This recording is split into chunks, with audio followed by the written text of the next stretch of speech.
Our prelude He needed that. is by the How We Thrive virtual choir, which was organized as part of the UU the Vote campaign.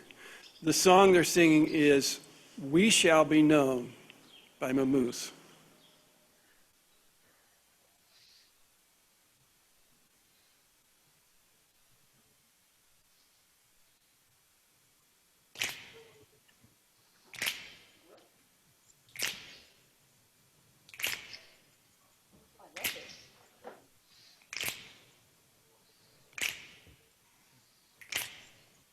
We shall be known by the company we keep, by the ones who circle round to tend these vibes.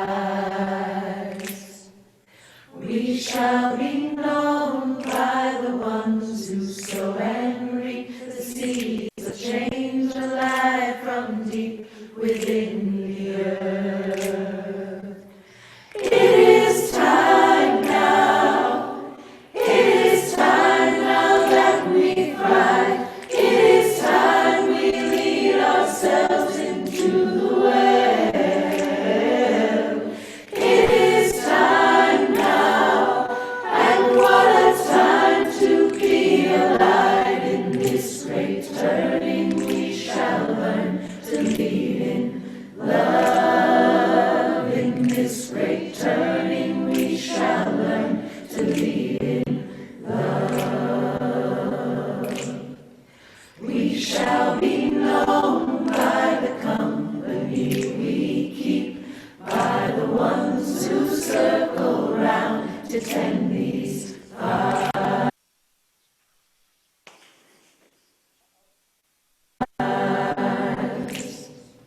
We shall be known by the ones who sow and reap the seeds of change alive from deep within the earth. It is time now. It is time now that we thrive. It is time we lead ourselves into the well. It is time now, and what a time to be alive in this great turning. We shall learn to lead in love. In this great turning, we shall learn to lead in love. In this great turning, we shall learn to lead in love. In this great turning, we shall learn to lead in love.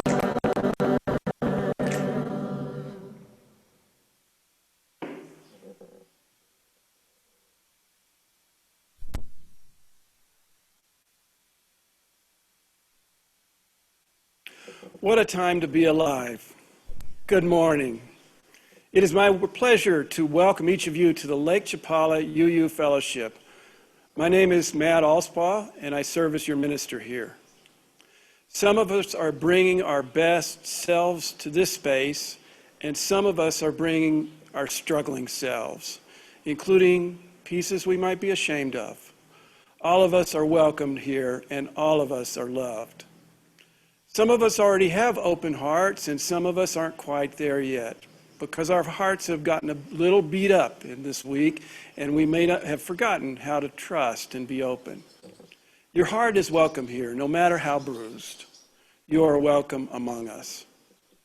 All of us are imperfect, and we're here to drop our defenses and trust that what happens in worship is powerful and life-giving. Together, we affirm that this day and our being together can make each of us braver, more compassionate, and wiser than when we woke up this morning. We welcome you here. And I offer a special welcome to you if you are newly with us this morning. We are honored by your curiosity and presence. We invite you to stay with us for discussion afterwards. We have also Heidi McLennan as service leader, with Roy Haynes, Kat Barnett, Jen Manning, and Charlie Jacobs assisting. And then participating remotely, Richard Clark, Trudy Crippen, Pamela Cousinel, and Colleen Berry providing remote support, and also Paula Odom. Michael is taking a day off today, and so our music is being provided from various sources from our UU General Assembly. And so I just want to welcome you with live from Fellowship Hall. It's our LCUUF Sunday service. I want to continue to give little tips about how to use Zoom more effectively, because let's be honest, we're going to be doing this for a while. When we have breakouts for discussion, which today will simply be at the very end of our meeting, we offer like a kind of a coffee hour discussion time, you'll see a message that flashes on your screen that invites you to go to a breakout room. Answer yes to that, and you'll be taken to a smaller group where you can have a more reasonable discussion. If you don't answer yes to that, you just hang out in the main room. And also, if you are in a breakout room and you feel like it's time to leave, like maybe you're the only person there, or you and the other folks decide you're kind of done talking, click leave, and one of the choices will be to go back to the main room. And then, at the end, we'll have everybody together. So that's one tip for Zoom. Thank you, Matt.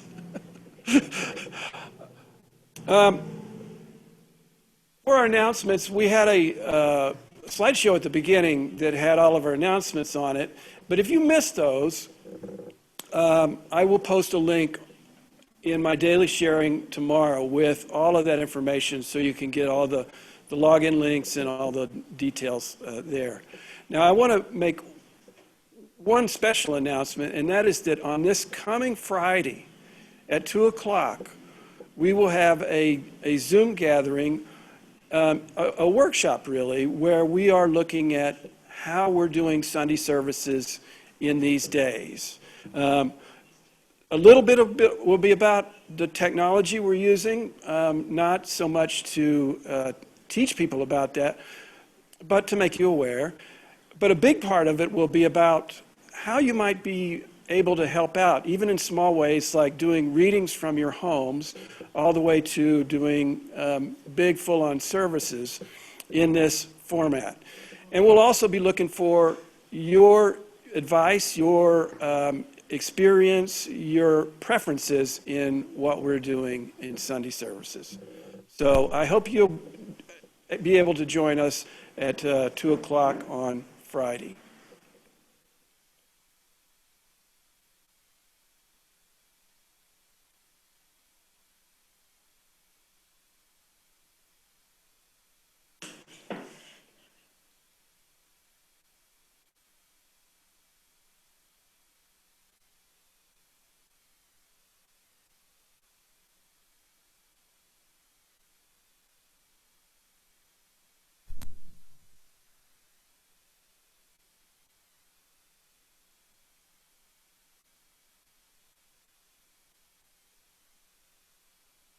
For the gift of this day and for our community of spiritual nurture and compassion, we give thanks. We light this chalice as a symbol of our faith. May our many sparks meet and merge in communion of heart and soul. Let's light our chalices. If you have one, please feel free to do this now in your own homes. And once you've lit them,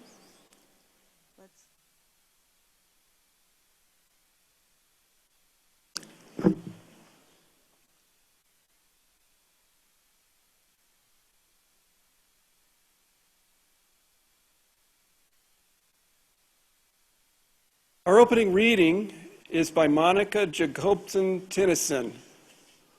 What is it that calls you here, that calls you onward, that calls you inward, that leads you homeward? What is it that gives you the power to make that change, to ask that question, to take that journey? What is it that says you have done well, that asks you to learn more, that brings you into stillness, that holds you up in these hard times? It is relationship. It is the beating heart of our faith. It begins when we share this hour, our truths, this connection, our hearts. Come, let us worship together.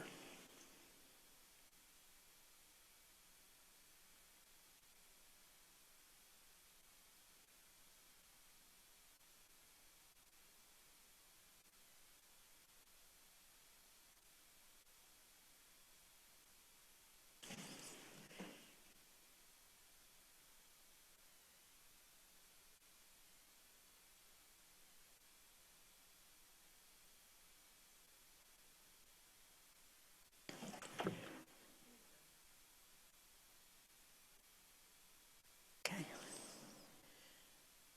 We take time each week to remind ourselves that we belong to a community which cares for each other. We do this by sharing any significant joys or sorrows that come into our lives. If you have a joy and sorrow to share today, you can also type it into the chat, or we'll try to read them aloud for you. I have a joy here. If you have any sorrows, please mention them now.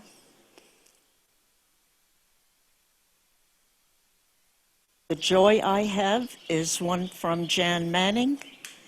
Please light a candle in silence.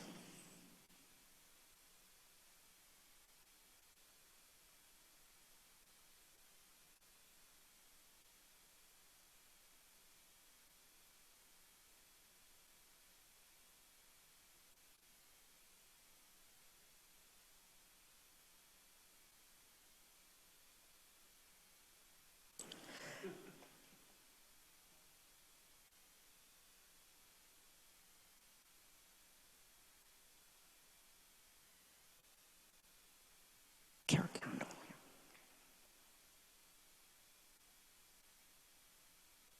This is the time we also light our care candle. And this candle provided by our care team represents those sorrows that are too raw, too difficult for us to share aloud. We will light this candle for those sorrows which remain present but left unspoken.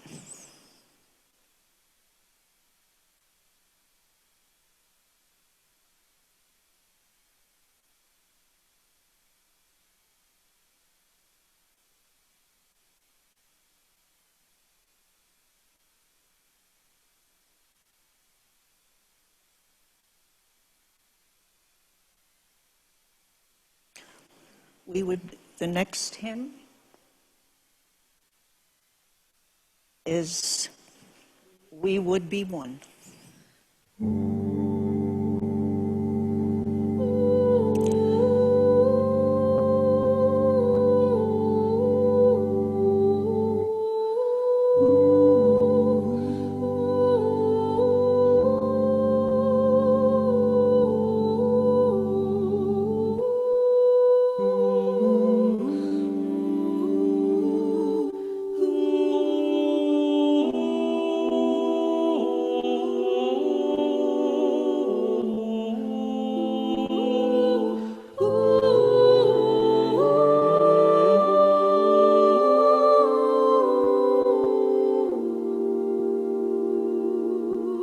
We would be one as now we join in singing our hymn of love to pledge ourselves anew to that high cause of greater understanding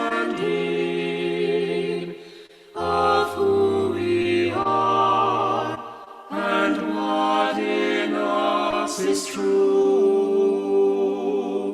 We would be one in living for each other to show to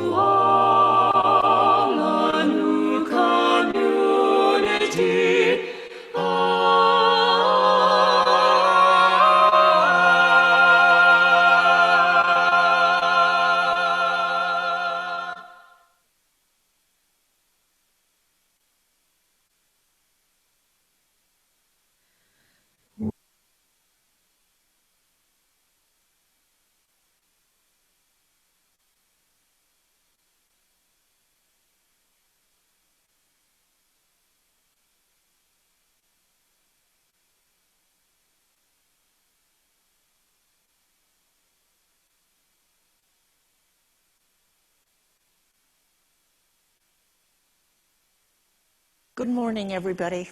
I'm Heidi McLennan, and I'm the service leader, and I was given the privilege of offering some reflections on the recent General Assembly meeting. I hope this isn't too naive or too modest, but I am proud to have heard this. Now I'm going to start and tell you that I attended this General Assembly, and while I did not see or hear all of it, I went back and revisited lectures of interest to me later.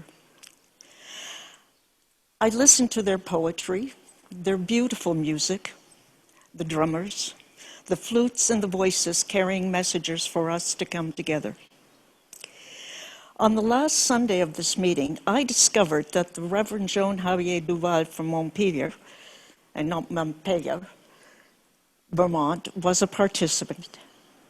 That not only helped to increase my curiosity, but also my interest, having spent some 17 years in Montpelier, where I eventually met my husband, Bob. One area of focus of the UUGA was on First Nation. People of North American Indian population. The messages carried the voices of leaders interested in promoting change for the better, alerting us to be more aware and inclusive.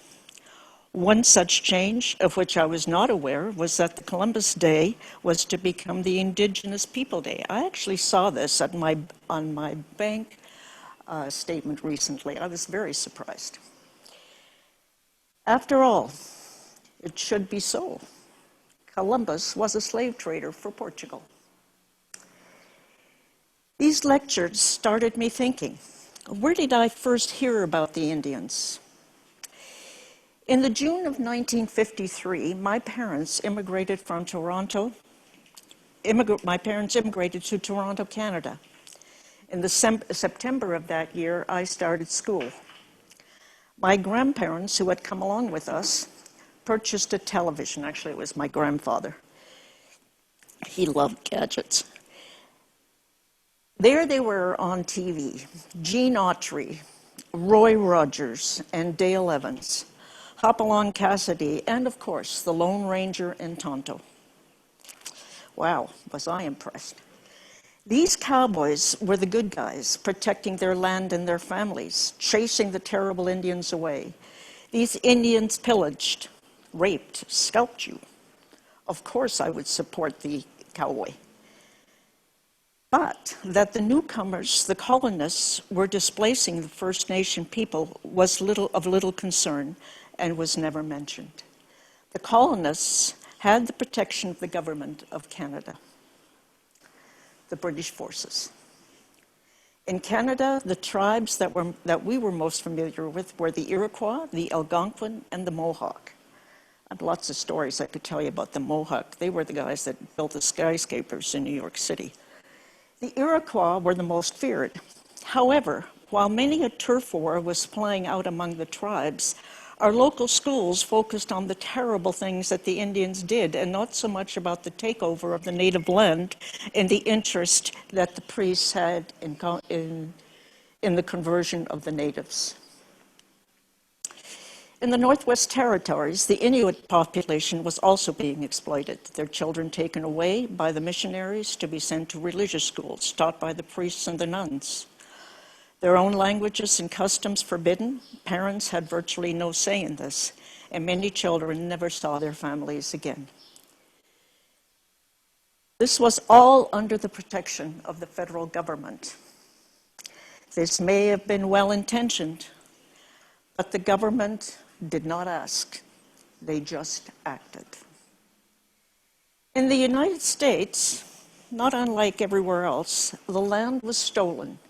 Treaties were broken, and friends and enemies, agrarians and hunters, were expected to live together in perfect harmony on land designated by the federal government. In Mexico, the Huichol Indians are facing land strife issues with farmers as well. The ranchers claimed their land given to them by the federal government in the early 1900s. The Indians claimed the land as theirs as far back as the 1600s. The Raramura Indians of the Tarahumara Mountains in the Copper Canyon region face similar struggles. The lack of land protection, financial support, and the lack of schools. The federal government does little to help. Recently, in the middle of June of this year, the chief of the Tarahumara was murdered. The headlines read, "Mexican killing of the Raramure leader, Julian Carrello, highlights lack of state protection for human rights defenders." This leader was defending the land for the Raramure. The government had turned away. He and 5 others in his family have been murdered for exactly the same reason in the last 5 years. In the Chiapas regions, the problems are similar. The lack of appropriate federal laws, funding, the lack of schools, and the lack of work. Combined, these bring drugs, alcohol to the doorstep of the indigenous. Now let's face the topic a little bit for what is current, and is the issues that are facing all of us at this particular moment. The African American community in the United States has suffered greatly before and since emancipation. Jim Crow, blacks marginalized at the expense of cheap labor, longer prison terms than whites for minor infractions. Their pay scale reduced to 50 cents to the dollar, and although I think that might have improved slightly, it's still way less against what the whites are paid for similar work. Restricted by zoning to areas where mortgages are least likely to be offered and loans for businesses virtually non-existent. Poor housing and poor schools. Police brutality as witnessed by the most recent murder of George Floyd and Ahmaud Arbery. The Reverend Susan Frederick Gray at the Sunday service on June 28th at the GA stated that the UU was united in confronting white supremacy. Wonderful. Good laws and good schools should be available to everyone, not just the privileged white. After all, it was the white slave traders that brought the blacks against their wishes and in chains to our shores. They are deserving of the best treatment, not the worst. The UUGA was right in placing the focus on the indigenous and our black community, highlighting once again the long-standing excuse by government and the privileged white to restrain our indigenous. I am paraphrasing now. White privilege is not more important than Native or Black lives. Let's take a moment and remember the most recent deaths at the hands of police brutality. Ahmaud Arbery, Rayshard Brooks, George Floyd, Breonna Taylor, John Frey Hamilton, Eric Garner. And finally, I want to take a minute to offer a prayer that I found written by W. Matthews, and it comes from a much more extended piece of work. It's called Night Chant. I thought this was beautiful. In a holy place with a God I walk. In a holy place with a God I walk. In Cincinnati with a God I walk. In old age wandering with a God I walk. On a trail of beauty with a God I walk.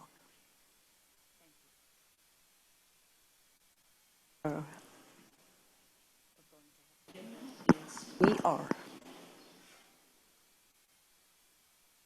Our hymn. This hymn is by Dr. Yusei Barnwell and is performed by the UUA GA Virtual Choir, all of them from their own homes. This hymn may be familiar to some of you. It appears in our teal-covered hymnal. The lyrics are included or will be posted in chat, and you're welcome to sing along.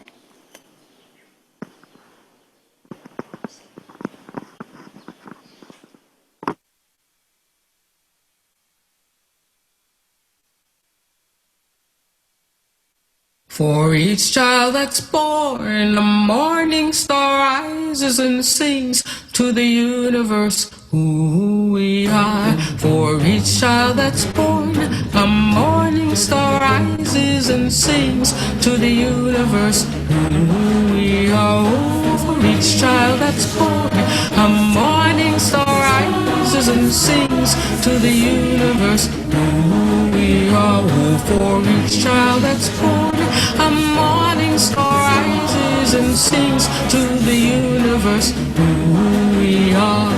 We are our grandmother's prayers, and we are our grandfather's dreamings, and we are the breath of our ancestors. We are the Spirit of God. We are mothers of courage, fathers of time, daughters of dust, and the sons of great visions. We're sisters of mercy, brothers of love, lovers of life, and the builders of nations. We're seekers of truth, keepers of faith, makers of peace, and the wisdom of ages. We are our grandmother's prayers.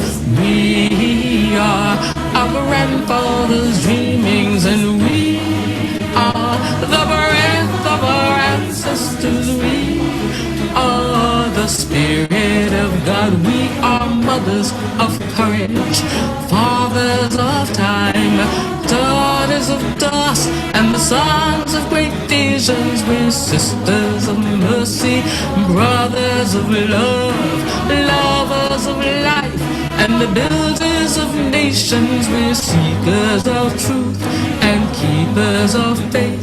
We are makers of peace and the wisdom of ages. We are our grandmother's prayers. We are our grandfather's dreamings, and we are the breath of our ancestors. We are the Spirit of God. We are our grandmother's prayers, and we are our grandfather's dreamings. We are the breath of our ancestors. We are the Spirit of God. For each child that's born, a morning star rises and sings to the universe who we are. For each child that's born, a morning star rises and sings to the universe who we are. We are one.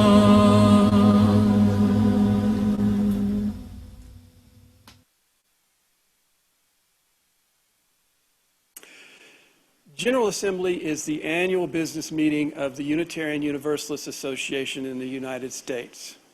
There are similar events held in Canada and in the United Kingdom and perhaps other places with Unitarian presence. But the UUA's General Assembly is huge, typically hosting several thousand people that travel from all over to meet for the better part of a week in late June.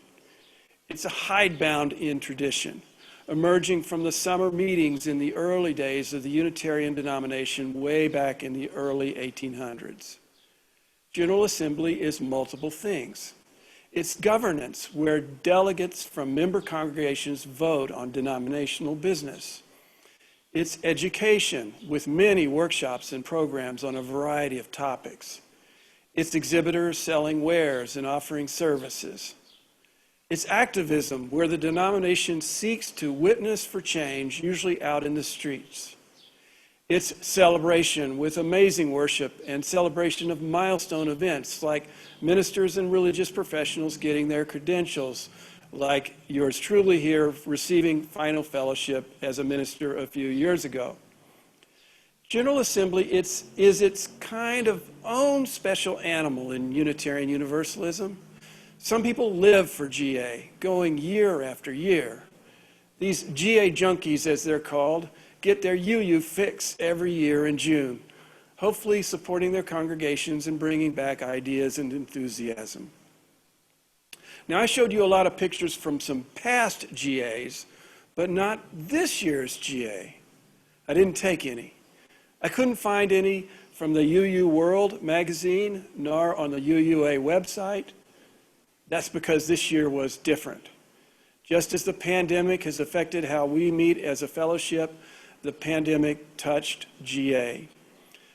The UUA finally went public in mid-April with a decision to not meet in person. I imagine they had a lot of expensive convention center and hotel commitments to unwind and unbook. So the organization had just 2 months to pivot to a totally online GA. So the pictures look more like this, or like this. This is Susan Frederick Gray with or this with Susan Frederick Gray doing the Ware lecture with Naomi Klein. The GA was so big that they couldn't even show pictures of the other attendees, so big that they had to break up chat into 5 chat rooms. Otherwise, the chat feed would be flying by so fast you wouldn't be able to read it. I did find the chat room where the cool people hung out, that is to say, old friends of mine, and I hung out there. But GA was still big and a bit impersonal. Meeting up with friends, going to lunch, or to bars in the evening was out of the question. Bumping into people in the hallway just didn't happen. Still, it was an interesting experience to be part of something brand new on the bleeding edge of an experiment. I'm so surprised it came off so well. In fact, I'm even surprised it came together at all. Now, this theme this year was rooted, inspired, and ready. However, virtually every program considered aspects of diversity, equity, and inclusion as a central theme. Heidi already talked about the opening worship among other programs that lifted up our connection with indigenous people and the issue of white supremacy. I also attended several programs on racism and white supremacy culture, and I want to talk about one in particular. Chris Crass spoke to white people about how to have anti-racist conversations. Now, Crass is a UU consultant who works with groups all across the country, and he notes that he often encounters white people who struggle with how to promote anti-racism among their families and friends, especially in this particular moment when so many people are waking up to the reality of structural racism in the country. Now, Crass sees a spectrum running from people who are actively anti-racist through what he calls the movable middle, over to people who are actively racist. His first message was that we shouldn't bother trying to convince those racists. We don't have time. But rather we should focus our time on talking with people who are in the middle and with those who are passively supportive, encouraging them to learn and to get involved.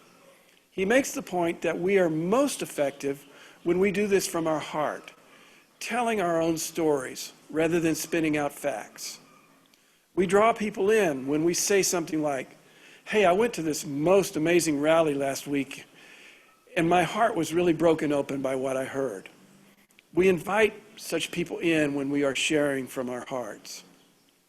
Now, Crass doesn't suggest that we ignore racists, but rather that we make them ineffective.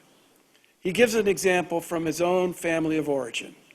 His grandfather and his uncles were loud and vocal racists. He was raised in the South like me. And he said his mom would stand up to them. Now, the men would shut her down again and again, but her persistence in speaking up anyways showed the kids in the family that there was another way than growing up racist. And they did. At one point, Crass asked people online to share what they might say if they were talking with somebody in their life about racism. And we might each just take a moment to think about that. What might you say? And even though Chris said to them, I don't want to hear your strategy, I want to hear your heart, I was surprised how some people went right to their head, to arguments and facts. And this, Chris says, is part of the white fragility that the white supremacy culture creates in us. White fragility leads us to avoid dealing with racism, to shut down. It causes us to disconnect from our feelings, to be afraid of the wisdom of our bodies, and keeps us stuck in our heads. By tapping into our hearts and our bodies, we can be more effective having real conversations about race with people we care about. And then together with them, we can move into action. So that was a powerful workshop for me. But to return to General Assembly overall, I think there are serious questions about diversity and inclusion within General Assembly itself. For as long as I've attended General Assembly, there have been questions about inclusion. I mean, who has the time and the money to physically travel to General Assembly every year? Who are these GA junkies? They are mostly older, upper middle class people, mostly white people. They're good progressives, I'm sure, but they are a small subset of the whole UU population. Can these people really be representatives in a truly democratic process? Now, in recent years, the UUA has attempted to provide a way for remote delegates to participate in an online manner. But it always seemed to me to be kind of a hand-me-down thing, a kind of second class of delegates. It didn't work very well. And now the new coronavirus has changed all of this. All of the delegates were forced online. A far wider variety of people could participate. So I hope that our coronavirus experience will change GA for the good. Maybe GA will become more truly representative. Maybe the governance function will be separated from other activities and done totally online. Maybe GA will become less than a yearly event, perhaps with less costly regional events filling in the alternate years. None of these ideas are new, but perhaps now they might be re-examined in light of this year's experience. So let me close by noting that our fellowship, LCUUF, is, after all, not a member of the UUA, and we cannot be. The UUA no longer welcomes international congregations. And so, while we are little touched by all these going-ons up north, we should still pay attention. The UUA is, after all, the 400-pound gorilla in worldwide Unitarianism and liberal religion. How the UUA goes, how it charts its future will affect the nature of liberal religion in the world. May the UUA, with its General Assemblies, keep Unitarian Universalism strong and vital.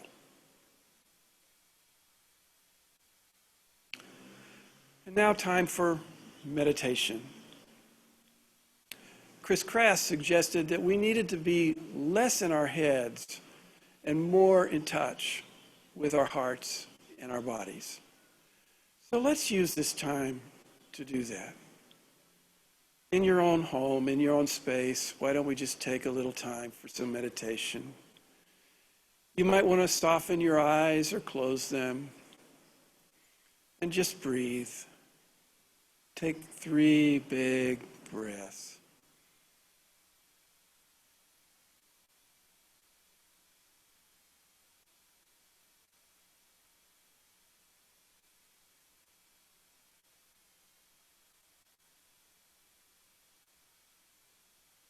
And just become aware of your body sensations. And if you're having some sensitivity, even pain, don't analyze it or think about the future. Just be with it, just notice it. Other sensations you might have in your body, Just notice them. Just feel them. Perhaps an emotion is rising up in your heart.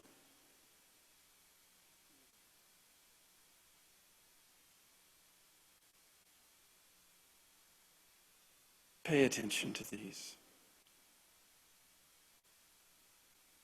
This is how we get free.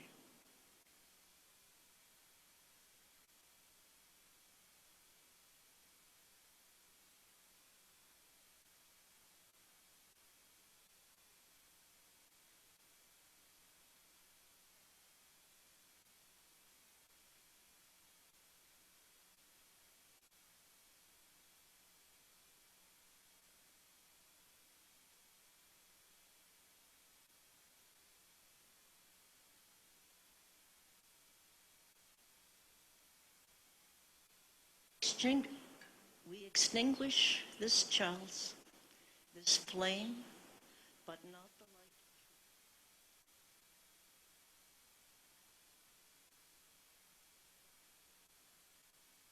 These we keep in our hearts and share with all the world.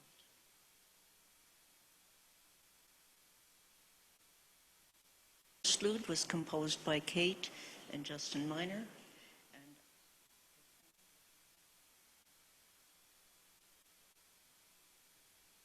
performing in their own homes. Enjoy.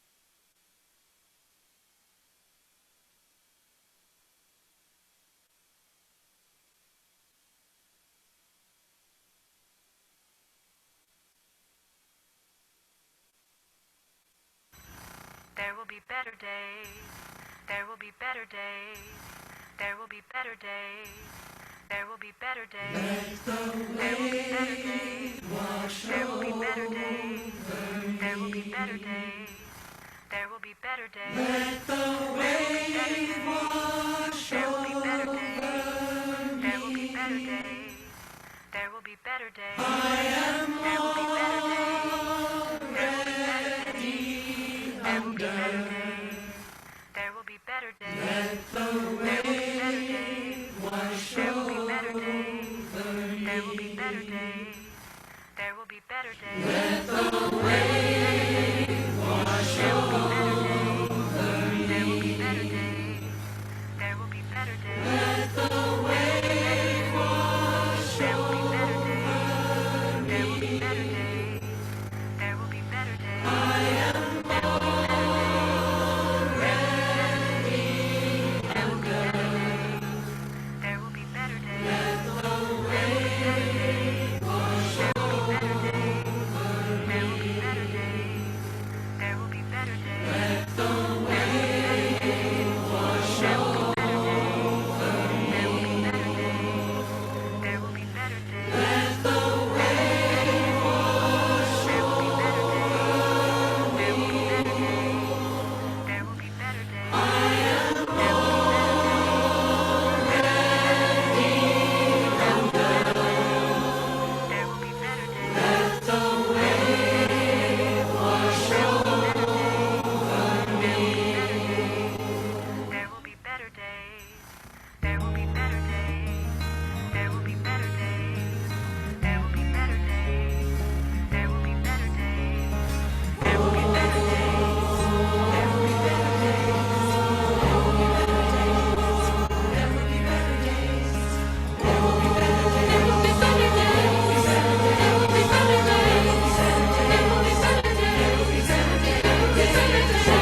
There will be better days.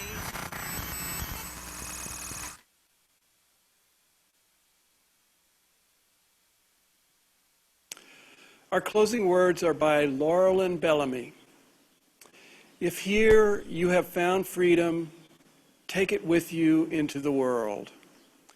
If you have found comfort, go and share it with others.